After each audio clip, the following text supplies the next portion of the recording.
I don't know if it's just me, but isn't Pete Davidson now becoming the next Future?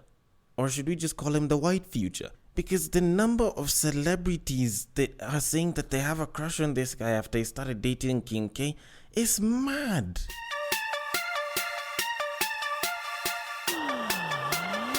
Get ready for the battle of the sexes.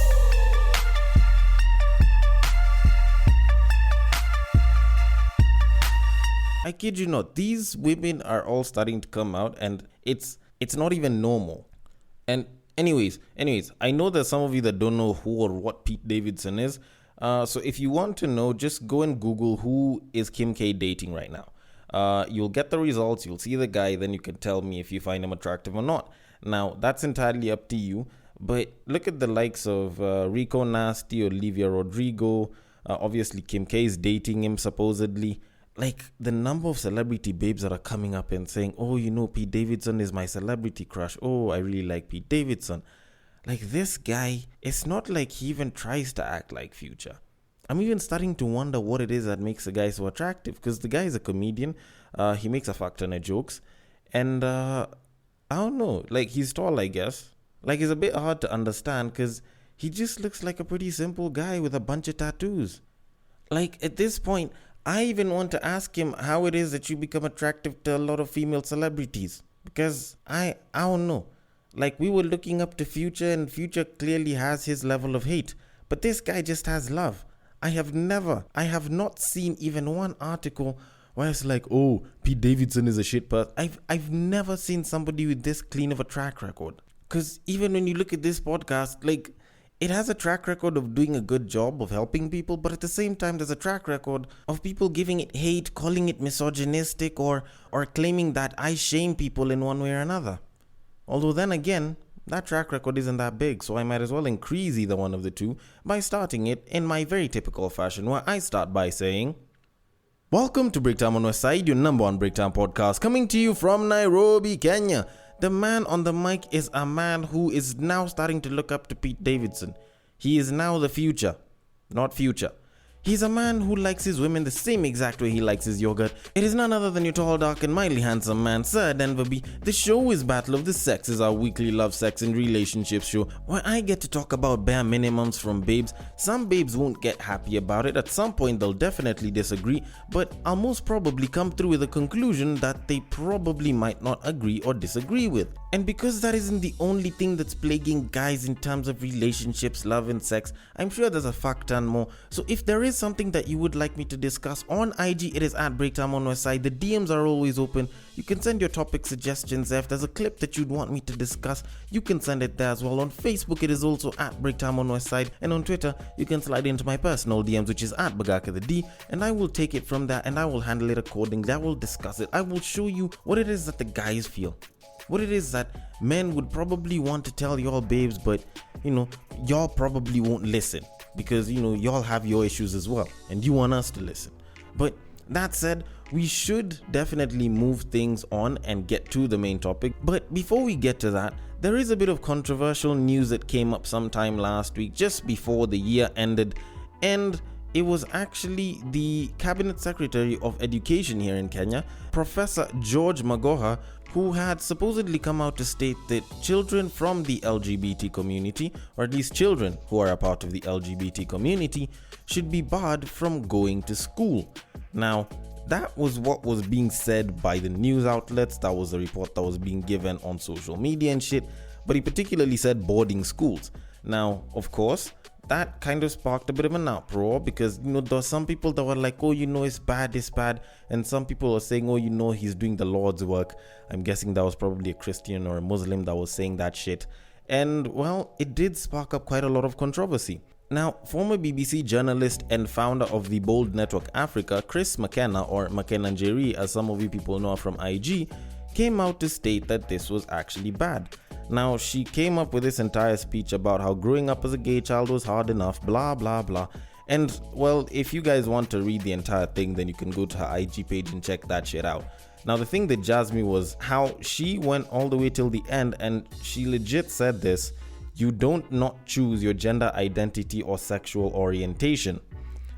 Now, when I read that, like, well, normally for me, I wouldn't really pay too much attention to this, but this is someone who worked for the BBC. So, if anything, I think as a journalist, she probably had a pretty good idea of how her English comes out. And if you say you don't not choose your gender identity, doesn't that mean that you choose your gender identity or sexual orientation? I don't know, maybe it's just me that feels that way.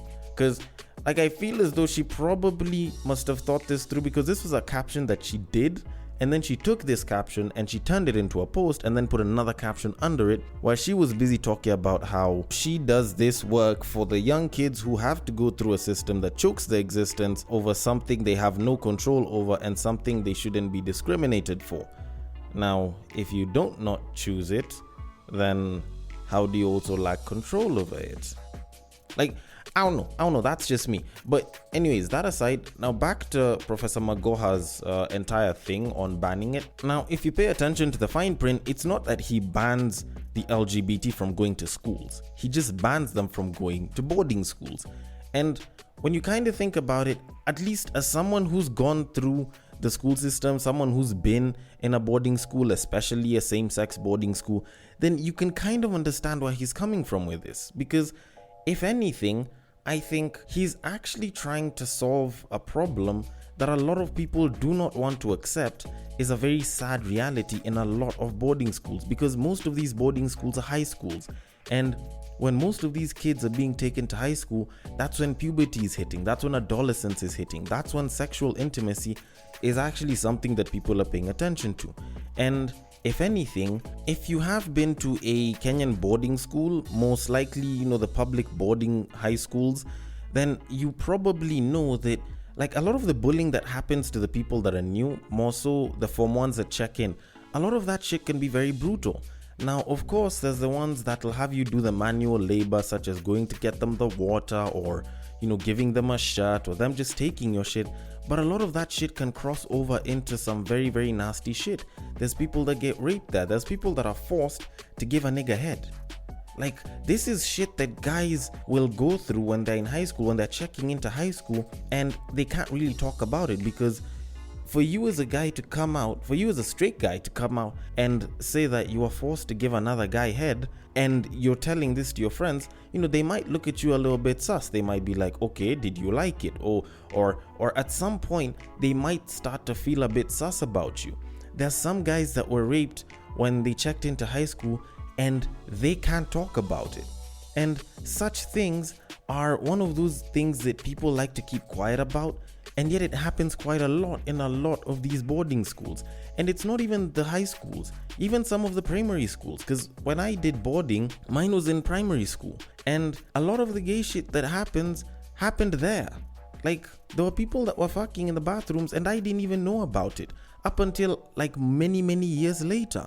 So what's wrong with him trying to protect kids from being bullied into such shit, from being forced into such shit, from being raped, from being molested by older students? And yet those of us that know about it, and hell, even some of the teachers in high schools know about it, and they've done nothing. Like, he's actually trying to do something about this, and I get it. He's taking a more general approach, which, is very questionable, very debatable in a lot of parties, but I can see where he's trying to go with this, because if you have them go to day schools that are around their places, then they don't get to spend that much time. They don't get to, chill around in the dorms, and the ability for them to go and do such shit is highly reduced because they only spend a couple of hours at school. Now, while I do kind of get why he made that stance and why I can sort of agree with it, at the same time I do feel like it is utterly pointless, because how exactly will you be able to implement this entire stance with people? Because it's not like kids will tell their parents their sexual orientation while they're still young, especially in this part of the world where you being a part of the LGBT is something that is frowned upon. It's something that is not socially accepted, not unless if you're talking about the much higher echelons of society. And for such kids, they'll be taken to very expensive schools that don't really pay attention to what the CS says. So in one way or another, it's not really something that can be implemented. So not unless if the kid is found, doing some gay shit at school, such as, sucking another nigga's dick, or, trying to bang another nigga, or being banged by another nigga, like, it's not like you can really say that, oh, this kid is coming in for the first time, he's joining Form 1, does he subscribe to the LGBT? Because if the kids aren't going to tell the parents and the kid is going to be asked, he's just going to straight up say that, he's a straight kid. Because if he goes to one of those so-called prestigious schools where kids get A's and shit, then he'll definitely want to secure himself.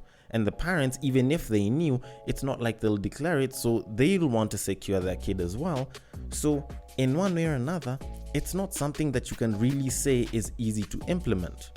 And while we can admit that his directive does seem very brutal and can sometimes seem inhumane, which is why some people are busy shouting human rights here and there, at the same time, you think about it, implementation is probably where it's all at, and the implementation of this is very, very hard to do. It's not something that you can really say is that easy to implement, not unless if one, the people who get caught are expelled, and when they go to the other school calls to do a background check, or the kids come out and they claim by themselves that they are a part of the LGBT. Two things that are nearly impossible to do right now that is given the directive, because one, a lot of the LGBT stories and problems and traumas that people go through, they almost never talk about and they go under the radar. And two, after you've given such a directive openly in live media, how many of those kids are going to actually come out on their own?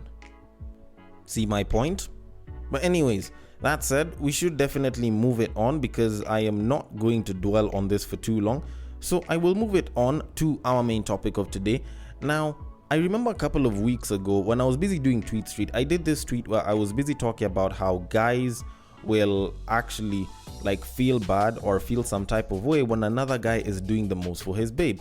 And while someone was saying that was wrong, I was saying that it's completely justified, because for us guys, we have a fuck ton of expectations. We're required to do so much. The whole idea of, provide, protect, and penetrate, especially with the provide part there, we're expected to do the most for our babes from the get-go. Hell, even before we start dating.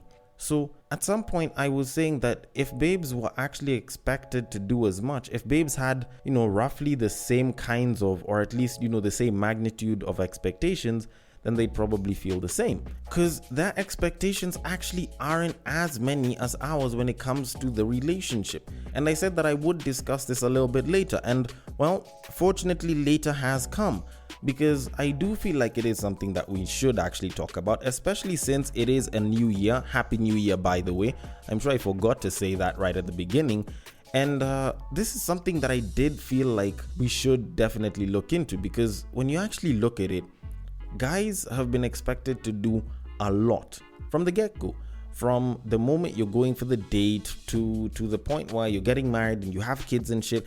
Guys have expectations placed on them by everyone, from the babe that you're with, to the society that you're with, to the kind of social class that you're a part of. There are expectations that are placed on you, and they're almost like an additional burden on your shoulders. And when you see another guy going above and beyond for his babe, and hell, sometimes this guy's above and beyond is probably a little too much, to the point where this guy might even be boring.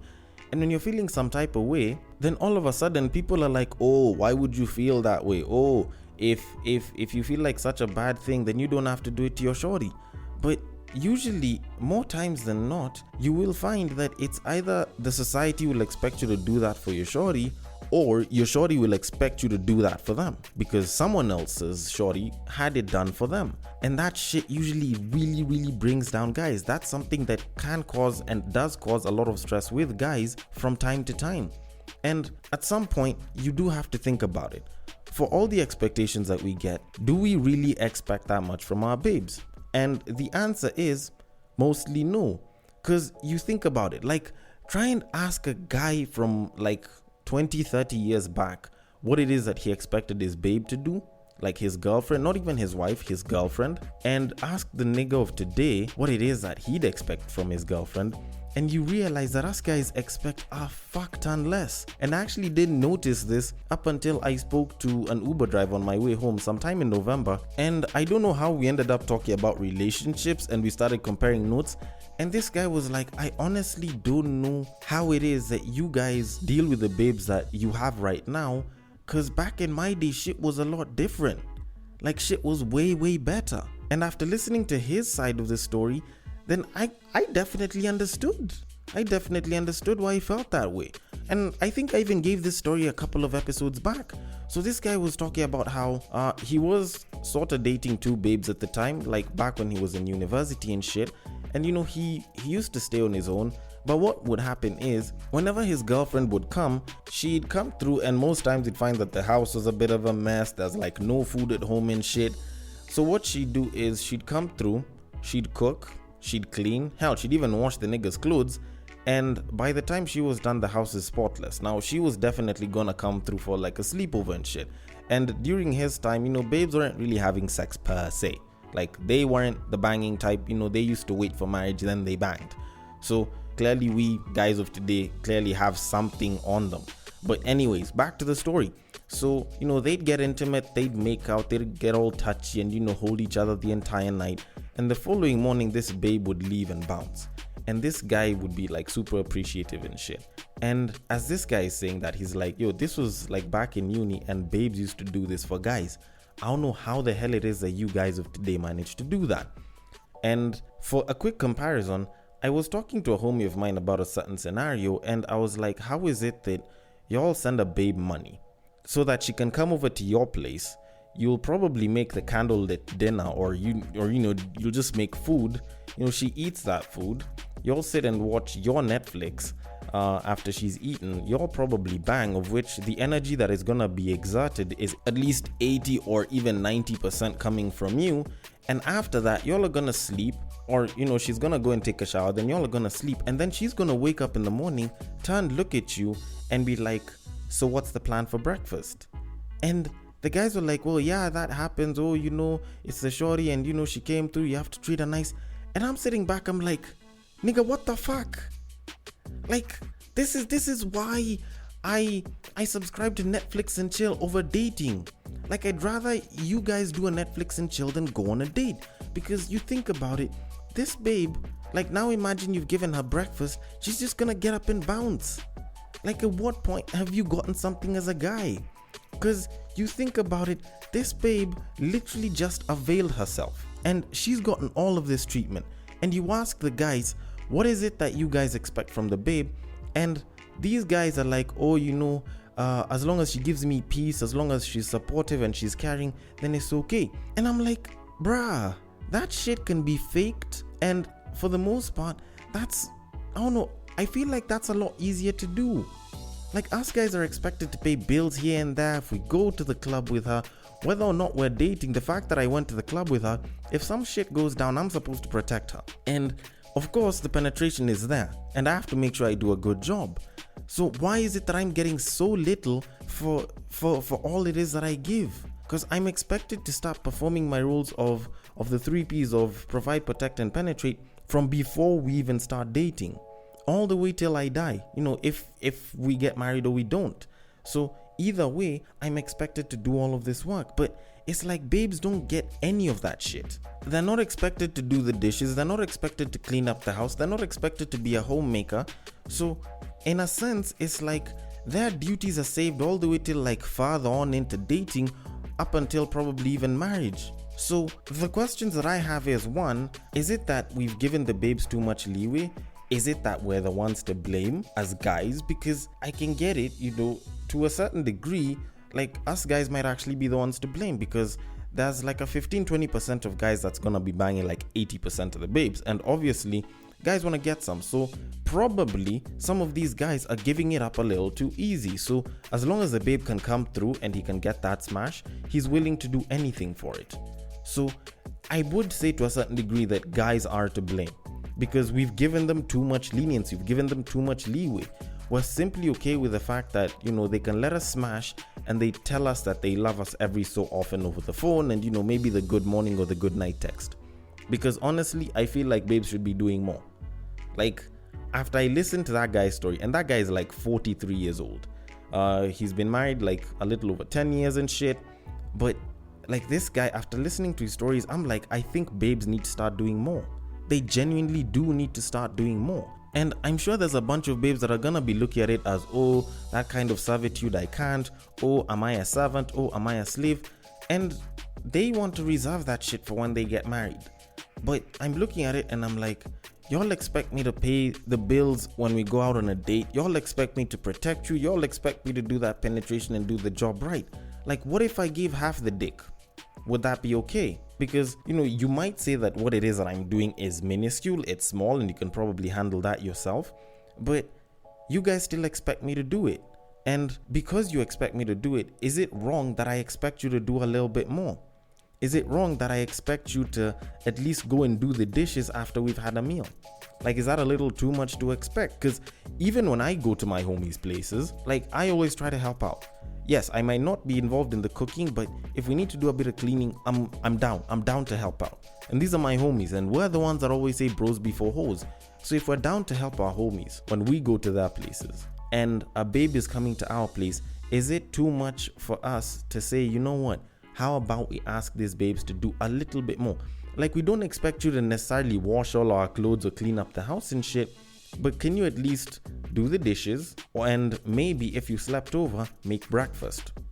Is that too much to ask? Because that seems like small enough, because considering that I'm saying, let's ditch the date and do Netflix and chill, instead of, the whole date idea of me paying for bills and shit, like, you can learn a hell of a lot more from Netflix and chill. You'll come and see how hospitable I am. You'll see if I'm an organized person, if I can take care of you in one way or another, and if my penetration game is great.